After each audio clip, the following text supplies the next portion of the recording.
زیادہ پیش کرتے ہیں شیخ یہ لوگ کہ وہ جو ہماری گردن پہ جو موٹی رگ ہوتی ہے نا، یہ رگ سے بھی قریب ہے اللہ، اس کا مطلب اللہ ہر جگہ ہے.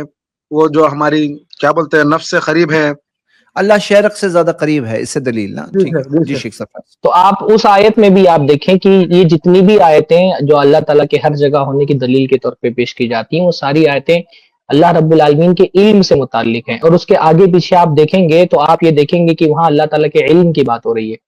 جیسے اللہ رب العالمین جو آپ کریں شہرک سے زیادہ قریب ہیں، اس آیت کو آپ زد میں کھول دیں گے تو زیادہ مناسب رہے گا. سورہ قاف کی آیت ہے نا غالباً وہ، اس میں اللہ تعالیٰ فرما رہا ہے وَلَقَدْ خَلَقْنَا الْإِنسَانَ وَنَعْلَمُ مَا تُوَسْوِسُ بِهِ نَفْسُهُ وَنَحْنُ أَقْرَبُ إِلَيْهِ مِنْ حَبْلِ الْوَرِيدِ، کہ ہم نے انسان کو پیدا کیا ہے وَنَعْلَمُ مَا تُوَسْوِسُ بِهِ نَفْسُهُ، اور ہم جانتے ہیں جو کچھ بھی وسوسہ اس کے دل میں آتا ہے.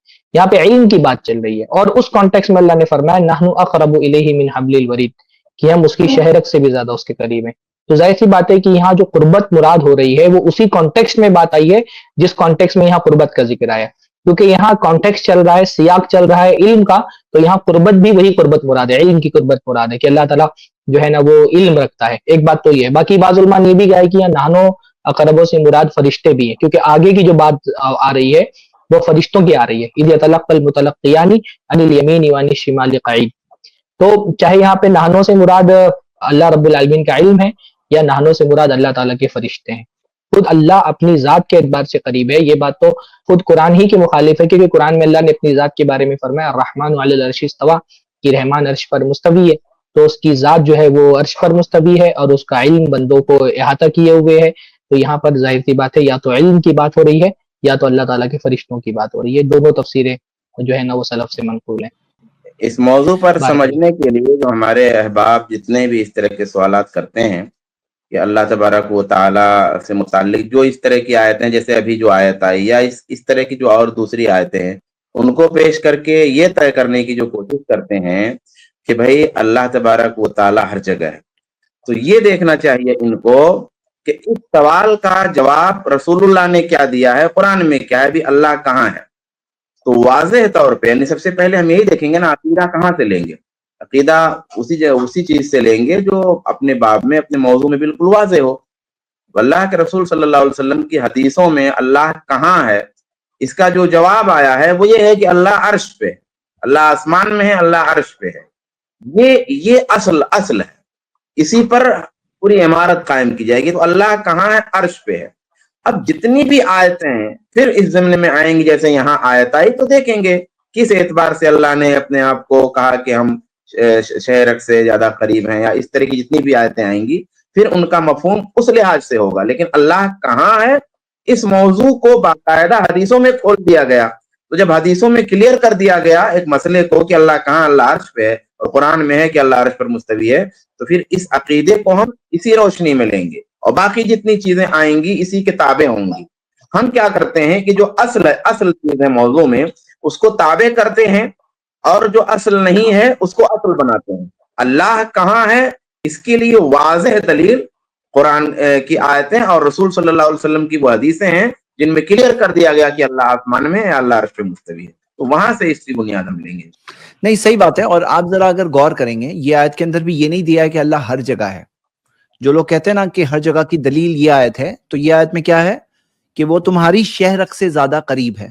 اور قریب کے تعلق سے جو دوسری آیتیں ہیں تو وہاں عبداللہ ابن عباس کی واضح تفسیر بھی موجود ہے کہ وہاں پہ مراد یہ ہے عالم بکم اینما کنتم، تم جہاں کہیں ہو اللہ جانتا ہے. وہ اللہ کے علم کی بات ہو رہی ہے. اس کی ذات کے تعلق سے اللہ عرش پہ مستوی ہے. اور باقی جو لوگ اس آیت کو فٹ کر کے یہ بتانا چاہتے ہیں کہ اس سے یہ ثابت ہوتا ہے کہ اللہ ہر جگہ ہے، یہاں ہر جگہ نہیں دیا ہے. کیوں؟ کیونکہ اگر کوئی کہے کہ ہر جگہ ہے تو آپ ذرا غور کرو کہ کوئی ریگستان میں اگر کوئی نہیں ہے تو پھر وہاں کی تو بات نہیں ہو رہی ہے نا. وہ تمہاری شہرک سے زیادہ قریب ہے دیا ہے. ہم کہہ رہے ہیں اور جو صحابہ اور سلف کی تفسیر سے ہمیں ملتا ہے کہ اللہ کی علم کی بات ہے. تو یہاں پر ہم یہ دیکھ رہے ہیں کہ کوئی اگر ریگستان میں کوئی نہیں ہے، کوئی بلڈنگ میں کوئی نہیں ہے، تو وہاں پہ کیا اللہ تعالیٰ کے ہر جگہ ہونے کی جو لوگ دعویٰ کرتے ہیں ہر جگہ ہے، تو اس کی دلیل یہ آیت کیسے ہوئی بتاؤ؟ ہاں یہ آیت کیسے ہوئی؟ جی شیخ سرفراز. اچھا، قرب کی بات میں ایک بات یہ بھی دیکھنا چاہیے نا کہ جیسے ہم تو اللہ تعالیٰ کے لیے قرب کی ایک صفت مانتے ہیں کہ اللہ تعالیٰ قریب ہوتا ہے، پر آپ دیکھیں گے کہ اگر قریب سے ذات کی قربت مراد لی جائے تو اس کا تو کوئی دلیل ہم کو نہیں ملتی ہے. البتہ آپ یہ دیکھیں گے کہ بعض موقعوں پر یہ آتا ہے کہ اللہ تعالیٰ زیادہ قریب ہوتا ہے، جیسے سجدے کے بارے میں آتا ہے کہ جب بندہ سجدے میں ہوتا ہے تو اللہ تعالیٰ زیادہ قریب ہوتا ہے. تو اگر ذات کی قربت مراد لی جائے تو کیا اللہ تعالیٰ کی ذات جو ہے وہ اور موقعوں کی بنسبت دور رہتی ہے اور سجدے میں جاتی ہے قریب ہو جاتی ہے؟ ظاہر سی بات ہے اگر قربت لیں گے تو قربت تو ایک ہی درجے کی ہوگی. اگر اللہ تعالیٰ ہر جگہ موجود ہے تو پھر یہ قربت تو کافر کو بھی حاصل ہے، مومن کو بھی حاصل ہے. پھر اس میں ایمان والے کے لیے کیا بات رہے گی کہ وہ جب سجدے میں جاتا ہے تو اللہ زیادہ قریب ہو جاتا ہے؟ مطلب یہ سمجھ میں آ رہا ہے آپ کو کہ میں کیا بات کہہ رہا ہوں؟ کہ اگر آپ کہیں گے کہ قرب سے مراد یہ ہے کہ اللہ تعالیٰ ہر جگہ موجود رہتا ہے تو پھر اس کا کیا معنی آپ مراد لیں گے کہ اللہ جب بندہ سجدے میں جاتا ہے تو زیادہ قریب ہو جاتا ہے؟ تو زیادہ کیسے قریب ہو گیا جبکہ وہ ہر جگہ موجود ہے؟ تو اس سے پتہ چل جاتا ہے کہ جو قربت یہاں پہ مراد ہوتی ہے وہ اللہ تعالیٰ کی ذات کی قربت مراد نہیں ہے، بلکہ اللہ تعالیٰ کے علم کی قربت کہیں پر ہے. کہیں اللہ تعالیٰ اپنی نصرت اور دعائیں قبول کرنے کی حیثیت سے اللہ تعالیٰ قریب ہوتا ہے، تو قربت سے یہ چیزیں مراد ہیں. بارک اللہ فیک. اسی طریقے سے اگر دلیل پکڑی جائے اللہ تبارک و تعالیٰ کے ہر جگہ ہونے کی جو بات کہی جاتی ہے، تو پھر جو حلولیاں ہیں یعنی جو حلول کا عقیدہ رکھتے ہیں وہ اب ان لوگوں کے لیے بھی پھر اس طریقے میں دلیل مل جائے گی، کیونکہ وہ کہتے ہیں بھائی حدیث ہے کہ بندہ جب نوافل کے ذریعہ قریب ہوتا ہے اور اللہ سے قریب ہوتا جاتا ہے تو میں اس کا کان ہو جاتا ہوں جس سے وہ سنتا ہے، یدہ الذی یبطش بہا، پھر اس کا ہاتھ ہو جاتا ہوں جس سے وہ پکڑتا ہے، رجلہ التی یمشی بہا، اور اس کا پیر ہو جاتا ہوں جس سے وہ چلتا ہے. تو اب تو بھائی تب پھر بول دیں گے کہ بھائی گویا اللہ تعالیٰ پیر میں بھی ہے، اللہ تعالیٰ ہاتھ میں بھی ہے، اللہ تعالیٰ اس کی سماعت میں بھی ہے. پھر دلیل پکڑنے کا جو یہی انداز ہوگا تو پھر کوئی چیز مستقر اور مستحکم نہیں ہوگی. اسی لیے میں نے یہ بات کہی کہ قرآن اور حدیث میں اللہ کہاں ہے اس موضوع پہ بات کر دی گئی. اب اس کے بعد جتنی دلیلیں آئیں گی اسی عقیدے کے تابع ہوں گی، اسی کی روشنی میں تمام دلیلوں کی تشریح کی جائے گی، ورنہ پھر گمراہی مقدر ہے. وہ شعبان بھائی نے جو گمراہی والی بات کہی نا، قرآن مجید میں باقاعدہ گمراہ لوگوں کی علامت بیان کی گئی ہے کہ جہاں صحیح چیزیں موجود ہوں گی نا اس پر ایمان نہیں لے کر کے آئیں گے، اور جہاں تھوڑا سا بھی شبہ ہوگا اس کو آگے بڑھیں گے.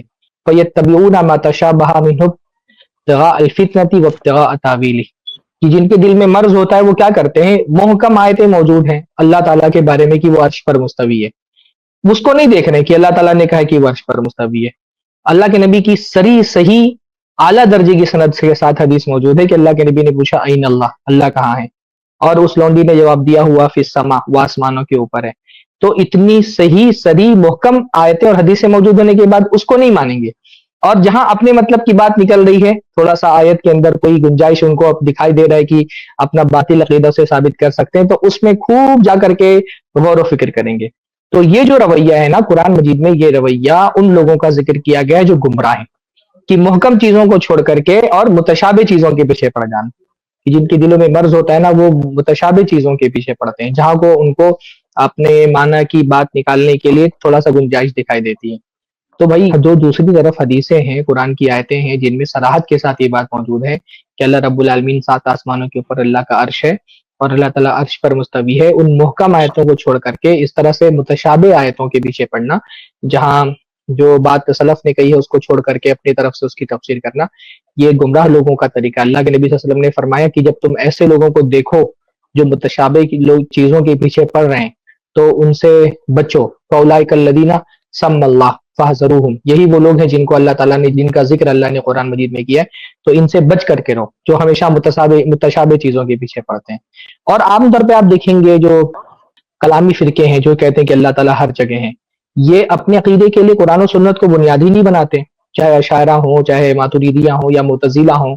اللہ تعالیٰ کے ان صفات کا جو انکار کرنے والے ہیں ان کا تو اصول یہ ہے کہ قرآن و سنت ثانوی دلیل ہے، وہ سمعی دلیلوں کو ثانوی دلیل مانتے ہیں، سیکنڈری جو ہے نا وہ دلیل مانتے ہیں. وہ کہتے ہیں کہ اللہ تعالیٰ کے صفات کے لیے اصل تو عقل ہے، اور یہ بھی جو عقیدہ انہوں نے اختیار کیا کہ اللہ ہر جگہ ہے، یہ اپنے عقل کی وجہ سے کیا ہے، نہ یہ کہ قرآن و سنت کی وجہ سے. قرآن و سنت کو تو یہ اول مرحلے میں دلیل مانتے ہی نہیں ہے، لیکن جہاں پہ جو ہے اپنے مطلب کی بات نکل جاتی ہے تو جیسے کہ گمراہ فرقوں کا رویہ اور منہج یہی ہوتا ہے کہ اپنے مطلب کی بات نکلے گی تو موضوع اور ضعیف ترین حدیثوں سے بلکہ بعض مرتبہ انسانوں کے کلام سے بھی استدلال کریں گے، اور جہاں اپنے خلاف بات آئے گی وہاں حدیث کو کبھی یہ بول کر کے رد کر دیں گے کہ یہ خبر واحد ہے، کبھی قرآن کی آیتوں کو حدیثوں کو یہ بول کر کے رد کر دیں گے کہ یہ عقل کے خلاف ہے.